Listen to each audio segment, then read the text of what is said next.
Greetings from Tokyo, my dear friends. This is Daisuke, and I very much hope that this video finds you well and in very good spirits wherever you are in the world.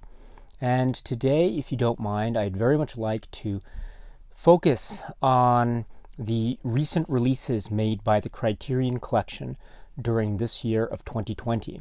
And in particular, I'd like to focus our attention on a very interesting film from a very fascinating filmmaker. And this film is one that had already been in the Criterion collection but fell out of print, and now it has returned in a new Blu-ray. This is at spine number 421. The filmmaker is Jean-Luc Godard, and the film is from 1965. And the film is Pierrot le Fou. And so, allons-y, allons-y.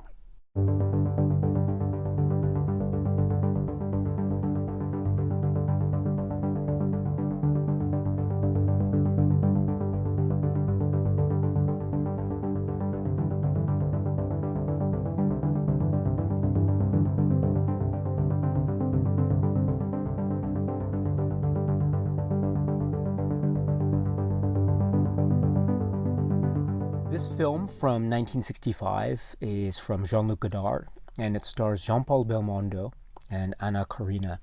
It is a film that I think, if we were to try to describe the essence of the story, it's a film that involves a set of characters, forbidden love, lovers on the run, crime being committed, passions, and also betrayals, and ultimately death.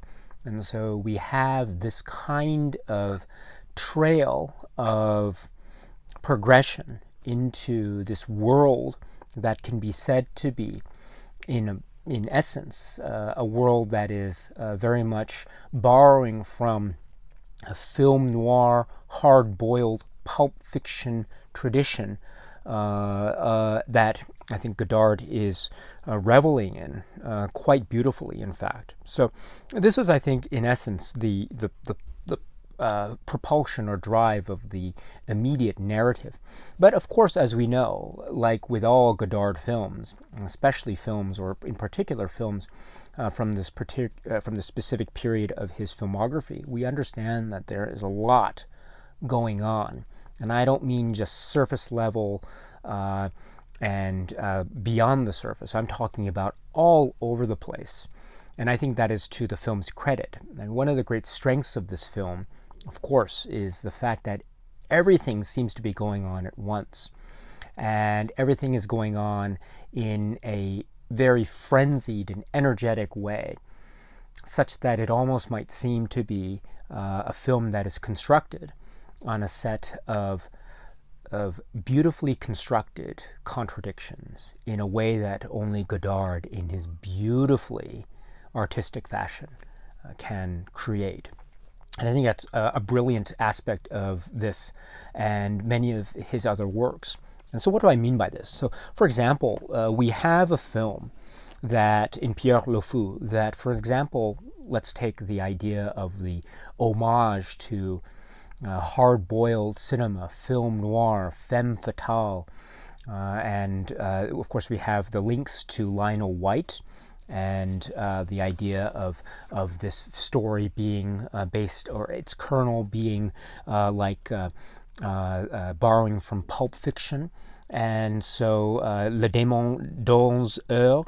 And so this, I think, is, of course, very much linked to the homages that are paid to cinema. Of course, we know Jean-Luc Godard was a great lover of cinema, and it shows in many of his films, Pierrot le Fou included. We have references to slapstick comedy. We have references to Samuel Fuller. We have references to the great American cinematic icons, if you will. So in many ways, on the one hand, this film is setting forth a, I think, genuine and earnest kind of homage to these sorts of American artistic traditions. At the same time, the film seems to be in a brilliant move, seemingly trying to not construct, but the opposite, deconstruct certain cinematic values, such that when we see these types of scenes play out between the characters that might in another type of American film noir film be set in this black and white, ruggedly situated, pulpy film noir type of atmosphere, we see here instead Godard employing aspects that call attention to the act of cinema making itself, the way that lights shine off the surface of glass as characters are in a car driving, or the way that characters suddenly turn to the camera and speak and regard the audience and the audience's existence in a very meta way, or the way that the camera lingers and music switches on and off while we have seemingly disparate elements play out, while we understand at the same time these are plot points that move the plot forward. So I think this is really fascinating, and because what it does is we are seeing seemingly contradictory elements explode at the same time. We have genuine, earnest homage on the one hand, and then we have deconstruction of these cinematic traits on the other. And it's happening at the same time, which makes for, I think, very compelling and quite energetic and invigorating cinema watching indeed. That's not the only type of contradiction that I think is operating magnificently at the heart of this film, Pierrot le Fou. For example, we have the ideas of a way in which Godard, I think, is trying to deal with the depiction of a kind of intelligentsia class, I think exemplified in particular by Jean-Paul Belmondo's character, Ferdinand. And so with this, we have someone who is an intellectual, or he is portrayed as being someone who is seeking this kind of intellectual discussion. And we see him engaged in reading. We see references that are made by him and also by Godard to the arts and literature and philosophy and the like. So these are direct or indirect references. And for example, references are made to Renoir and Velasquez, and also to James Joyce and Beethoven and Céline and Balzac, and the list goes on and on. And so on the one hand, we do have these, I think, inherently significant references made via Godard or via Jean-Paul Belmondo's character, via the characters itself. At the same time, we see also how this type of approach, this intelligentsia approach that is depicted via the character Ferdinand and others, is also being I think, usurped or made fun of, or seen to be somewhat bereft of meaning ultimately. And I think that this kind of dual or seemingly contradictory operation of seemingly different elements operating at the same time, I think is what makes this depiction quite fascinating. So I don't consider it to be wholly cynical or nihilistic on the part of Godard. At the same time, I do acknowledge the fact that he seems to also to be acknowledging that this kind of pseudo or quasi-intellectual discourse, especially placed in this cosmopolitan capitalistic society, especially at the beginning of the film, seems to give way to a sense of artifice or emptiness. And that leads to the further embellishments that we see play out in the second and third parts of the film, I think, as we go forward. This film gradually moves away from scenes of quote-unquote city life and then going into more rural areas and the like. And so I think this kind of progression is seemingly suggestive of an attachment, if you will, in terms of these in terms of this intelligentsia approach, attachment to the literature and the arts and philosophy on the one hand, but at the same time seemingly suggesting, albeit maybe in a nuanced manner, that there is also a sense of the meaningless as well. And if that's the case, then I think that leads very nicely into the discussions that the film seems to be having vis-a-vis meaning and what does it all mean in the end. And I think that's left to us, the viewer, to try to discern as we try to go through this wild and crazy adventure with this particular couple and what it is they end up going through.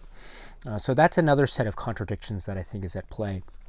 I think another set of contradictions it can be said to be of a more contextual basis, and this is in particular how Godard treats history and politics. As we know, Godard, in a number of his films, does not shy away from trying to discuss certain very direct and oftentimes, perhaps sometimes controversial topics of the day that are quite political. For example, we've seen something of this nature in an earlier film by Godard called Le Petit Soldat, and we will see it later in Godard's career. I think on the one hand, while Pierrot Le Fou perhaps might not necessarily be, on the surface anyway, to be one of these directly politically motivated films, shall we say, on the part of Godard, I do think we still get undeniably discussions of politics. In particular, we have references made to Vietnam, and we have these references made in juxtaposition to the journey of Marianne and Ferdinand, the couple of the film.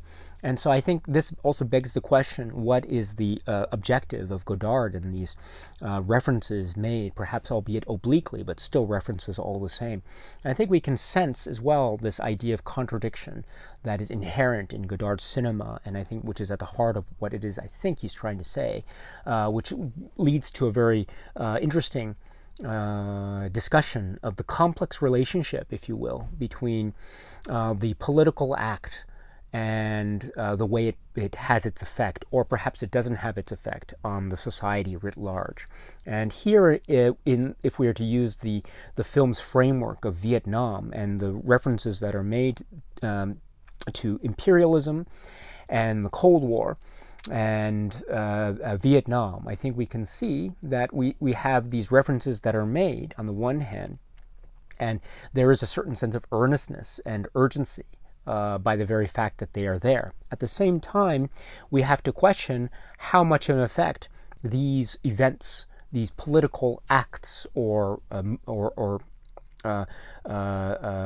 movements, if you will, what effect, if any, they have on the society as represented by the story that we have with Jean-Paul Belmondo and Anna Karina. Are we meant to believe that there is indeed a direct link, or perhaps there is not any link at all, a non-concern, which might be described in another way as being a type of sort of societal malaise, if you will? And if that's the case, what kind of comment is that is Godard making vis-a-vis this class and the sort of urgency, if you will, of the moment versus the way in which the effects are or are not playing out in real time back home, as it were. And so I think this kind of contradiction as well is at the heart of Godard's cinematic sort of undertakings, if you will, when he's trying to approach this notion of the effects or the importance or the significance to a society writ large of a political machinery that might be taking place somewhere else, but still taking place all the same. So this is, I think, in a very, I admit, very simplistic manner on my part, the way in which I think this film is operating, as I say, on a number of set motivating factors that operate in seemingly contradictory ways, but still create this explosion of thought and idea and feeling that is, I think, further exemplified in terms of the way that the camera is lingering in on the colors and the scenery and the faces and the visages and the characters and the characteristics of the people in a loving way on the one hand, but also in a distancing way on the other. We seem to know these people, but also we don't at the same time. And I think that's also very relevant in terms of the way things are shot and Godard's framing and camera and his techniques, and also in the story inherent itself. This is a story, after all, about lovers, but also it's about trust or betrayal? Do we really know these people? Do we really know ourselves? What does that mean in the long run if the answer to those questions is no? And so that I think leads to a lot of implicit and I think inherent contradictions that operate so dramatically, and as I say, quite explosively, not just in the fore with the story, but also with everything that surrounds it in terms of Godard's camera, and also his concerns, and also what it is he's trying to say both on and off, what it is he's trying to say both left and right, what it is he's trying to say both up and down. It is all contradictory. It all comes together. It's operating at the same time. It explodes at the same time. Thus, this film, Pierrot Le Fou, is one of those fascinating examples, one of my favorite films by Godard in this particular period, one of those films that is just filled with energy. It lifts me and it fills me with a lot of sort of inspiration and confusion and a lot of frustration at the same time, which I think is great. I think it's really great. It creates these sorts of feelings in me when I watch it every single time, and I love the film for it. So this is, in my way, my crude way, my take in a very general way of this great film, Pierrot Le Fou. Now, with that, I should say we should go to the Criterion release, which is in and of itself a fascinating release. This is so great because, as we know, or as some of us might know, this film had been released earlier by the Criterion Collection at the same spine number 421. The earlier Blu-ray is right here. This is one of the early Blu-rays that Criterion actually had released. And it is a Studio Canal title. And so, due to certain circumstances that occurred several years back, this title unfortunately fell out of print. And so for a number of years, this title was one of those famous OOP titles that one could only find on the used market. And it was one of those in particular that fetched quite a high price on the used market, at least as far as my understanding goes. And then so it was really lovely to get the news of its return. And for the most part, we have everything that was here in terms of the supplements coming over to this new release Blu-ray. We do have some differences in the presentation, cover art design, as you see. Some of them quite noticeable, others quite minute and perhaps cosmetic in terms of their design purposes and function. And I'll try to get to those in a moment. Let's focus in on the transfer. The earlier Blu-ray was a high-definition digital transfer, and I thought it looked great. It was really great. This new Blu-ray is a new 2K digital transfer basis. And so what that is we have another fascinating presentation of this film. And the transfer is an interesting issue in and of itself because it looks great. I think it looks really great, and I'm very happy about this. And so it's nice to have the film back, and it's also nice to have it in this wonderful presentation. I like the earlier presentation as well, by the way. And I should point out, too, that there are a couple of differences between this earlier presentation and the now current presentation. What I'm referring to is that there are a couple scenes where, for instance, in an early part of the film, there is a very famous sequence involving a dinner party and various colors that are employed for various shots of that particular scene. And there's one shot that involves, in fact, Jean-Paul Belmondo and Samuel Fuller, the filmmaker, who's actually in the film early on.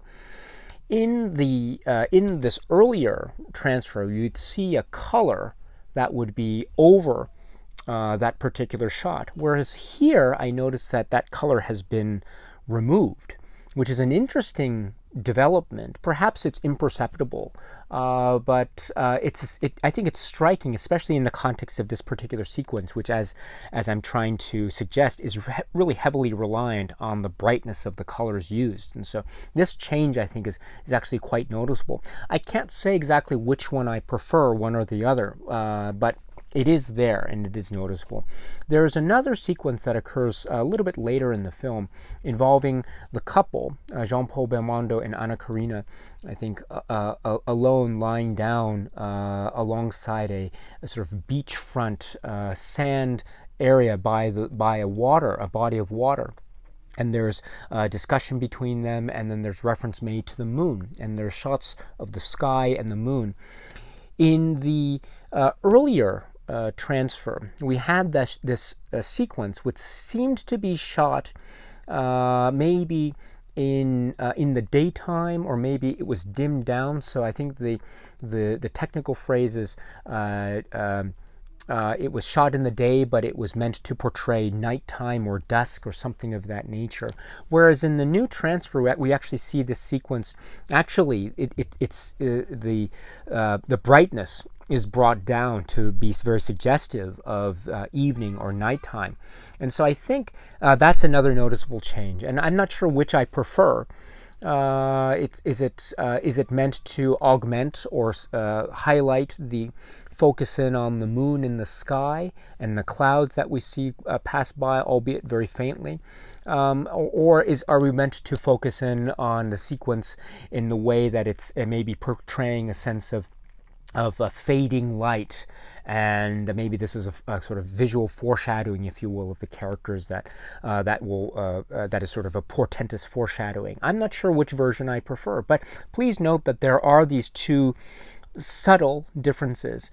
I don't think they will detract from one's overall approach to the film. So whatever version that you prefer, or whatever version that you have, I think that's fine. But just note that I think there are those two differences, at least as far as I've noticed. There could be some more, but I don't think that, as I say, it detracted at all from my enjoyment of this new presentation. I'm still debating in my mind which one I personally prefer, but that is a debate that I'm having with myself, and I think you can decide for yourself which one you prefer, or you can rely on this newer Blu-ray release, which I still think is very stellar. And speaking of which, I made reference to the fact of the supplements. And as I say, this earlier Blu-ray had a number of great supplements that are carried over to the new Blu-ray release. And so we are getting, as far as I understand it, all the supplements that we had before, which were a 14-minute interview with Anna Karina from 2007. And this is in English. And here she is speaking specifically about the circumstances that led up to her working with Godard, and her working relationship and also personal relationship with Godard, and how she felt about it then and how she feels about it now. Anything with Anna Karina is well worth watching. It is essential watching. And so this, therefore, is essential watching. It is lovely, it is brilliant, it is insightful, it is intimate, it is warm, and it is another lovely showcase as to why Anna Karina is such a great cinematic icon. So this is a wonderful interview to watch. Next, we have what is titled A Pierrot Primer. And this is hosted and narrated by Jean-Pierre Gorin, and this is also from 2007. This is 36 minutes. This could be described nowadays as being a visual essay on the film. So we have shots of the film combined with narration that is at work describing the specific motivations and designs and references that are made throughout what is being discussed. So this is quite wonderful. Incidentally, I spoke about one particular scene, the difference in the transfers involving a particular use of color. in a shot that includes Samuel Fuller. Well, in fact, you can actually see the earlier color version of that shot that is incorporated into a Pierrot primer. So just take a look out, keep a lookout for that when you watch a Pierrot primer when it comes to that particular scene. You can see what I'm talking about in terms of the use of color, which doesn't end up in the new 2K transfer that's employed by Criterion here. It's an interesting comparison, which is one of the interesting aspects of this Godard essay. Another one that's well worth it. And then we have a 1965 excerpt, Belmondo in the Wind, 9 minutes. And this is focusing in on Jean-Paul Belmondo. There's a particular scene that he's involved in, and it's talking about his working relationship with Godard. And the scene, actually it's quite technical, but is also seemingly quite dangerous. And so this leads to interview questions about any working with Godard under these sorts of conditions, Belmondo, and also thoughts on Belmondo himself. And so this is another great one to have. Next, we have another sort of archival interview from French TV, and this is accounting the Venice Film Festival, 1965. And so we have the film shown at the Venice Film Festival, and you have here a little excerpt of an interview with Godard himself. So we actually hear him speak and hear him talk about this film Pierrot Le Fou in the current time. It's the film's history with the Venice Film Festival is very interesting. While this particular supplement doesn't make reference to the reaction, just note the essay which is included here does make reference to the fact that Pierrot Le Fou was booed when it premiered at the Venice Film Festival in August 1965. But then it went on to enjoy certain critical success with a number of film critics subsequent to that. But again, this is another great supplement to have because, among other things, it does have this archival interview footage with Jean-Luc Godard himself. And then we have a 50-minute documentary, which is a wonderful documentary. It's called Godard, L'amour, la poésie, and Godard, Love, Poetry. And this is essentially a documentary that focuses in on the professional and personal relationships between Jean-Luc Godard and Anna Karenina, which is one of those legendary cinematic collaborations that has ever existed. And the films that Godard and Karenina made together are among the best that Godard has, in my opinion, ever made in his filmography. And so this particular documentary goes into the history and what led up to their encounter and their working together, and certain key films in that relationship. For the most part, it does talk about the films that they worked on together. So, for example, Pierrot, for example, Le Petit Soldat, or A Woman is a Woman, or Vivre sa vie, and Alphaville and Pierrot Le Fou, for example. But it does also talk about other films where they didn't work together, so other Godard films. In particular, the documentary, I think, makes really interesting reference to Le Mépris, which is contempt.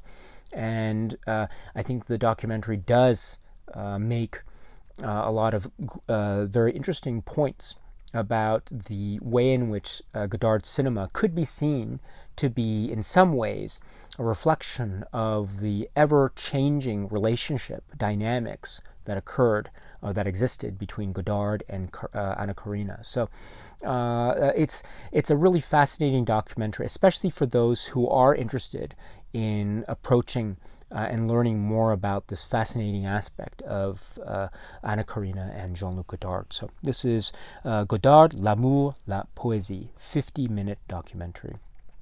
And then there is the great theatrical trailer that accompanies the supplements. And then there is the booklet, which I've already taken out, which is a really great booklet because it's a staple booklet, which I really love, because as you know, that means that allows for a lot of content to be included, and this is no exception to that. This has a lot of great essay and writing. So it has the essay by Richard Brody, and also it has the Andrew Harris writing. It also has the interview with Godard, and then also some notes about the transfer. And so these writings, I should point out, are in fact the essays that we did see in the earlier booklet, which is right here. So this is the new booklet, and this is the booklet for the older, now OOP release. And so as you can see, there are different cover designs, although the back seems to have the same or a very, very almost similar or almost identical cover design. The booklets themselves, I think, as I say, they are, I would say, about 90 to 95% the same. The differences are accounted for by virtue of the pictures that are used. For example, there is this picture that's used in the older booklet, whereas the picture that's used for the same section is a slightly different take, as you can see, in terms of the use of the scissors in the hands of Anna Karenina. So this is the old book, and this is the newer book. So that's an interesting change. That's an example of different pictures that are used, or different takes that are used. Here's another example. At the end, we have this collage in the new booklet. The older booklet had a similar type of collage, but if you look, the pictures that are used are not all identical, and they're not all in the same place. So that's another little different thing that's going on. Another thing that's interesting is, for example, the use of pictures.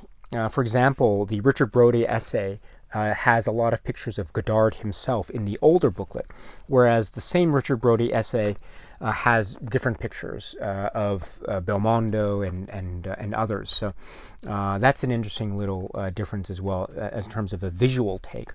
The essays themselves and the interviews themselves are, I would say, 95-99% the same. There are some very minor differences, like maybe a parenthetical phrase is in a slightly different order in the first paragraph here, or maybe where the older essay just mentioned the last name of a filmmaker.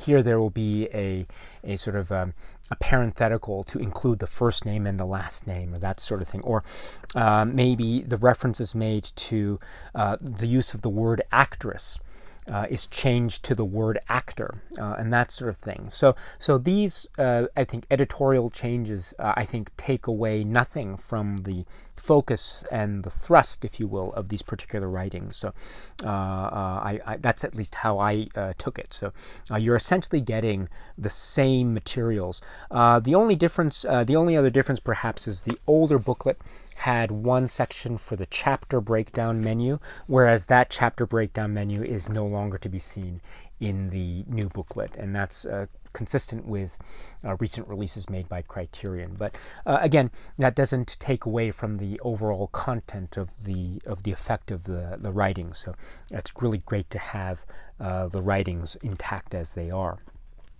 This leads me to the other changes, which are, I think, of a visual nature, which you can see, for example, that there's the cover art difference. Here's the older Blu-ray, and here's the newer Blu-ray. And we can see the back. There are more or less, I think it's operating more or less on the same cover art design, although you can see the older Blu-ray having the font work here, whereas the same area has a different color scheme for the font. The same is true in terms of color usage here and here. And also the back writing, there are some really minor changes which I think are, in the end, they don't affect the overall focus of the writing itself. But just note that there are some minor changes made, editorially speaking, from the writing as it had appeared earlier versus as it appears now, and those sorts of things. Which one do I prefer?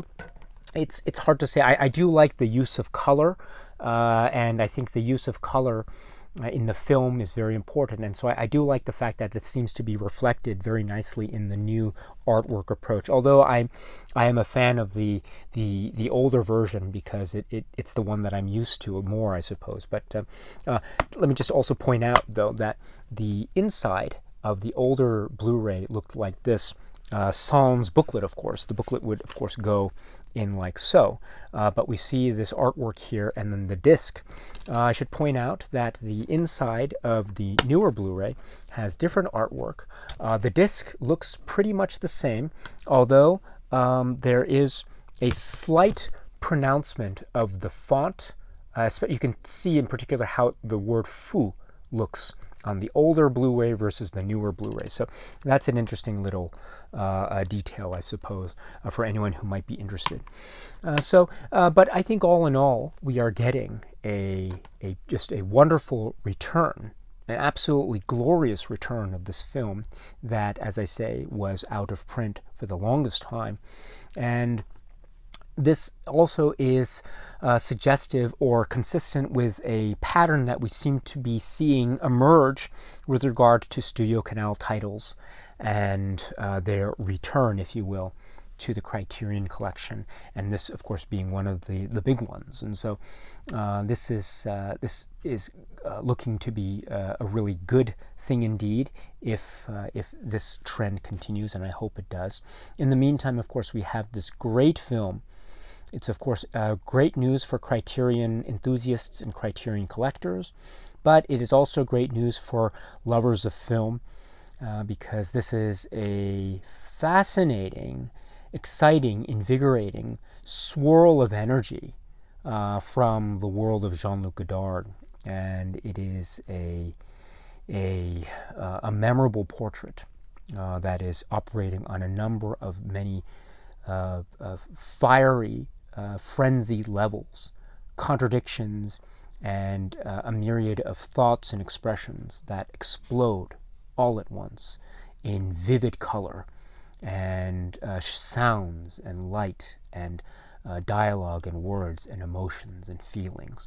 That is Jean-Luc Godard at his very core as a filmmaker artist, in my personal opinion. And that's what makes his work so great, and that's what makes Pierrot Le Fou so great. This is the film at spine number 421, Jean-Luc Godard's classic Pierrot Le Fou. Okay, my friends, so that's it for now. And so until we meet again, please be happy and healthy and well, and please keep on watching a lot of great movies. Thank you so much, as always, for your time. I really appreciate it. Stay strong, stay safe. Warmest regards to you, my dearest friends, and cheers.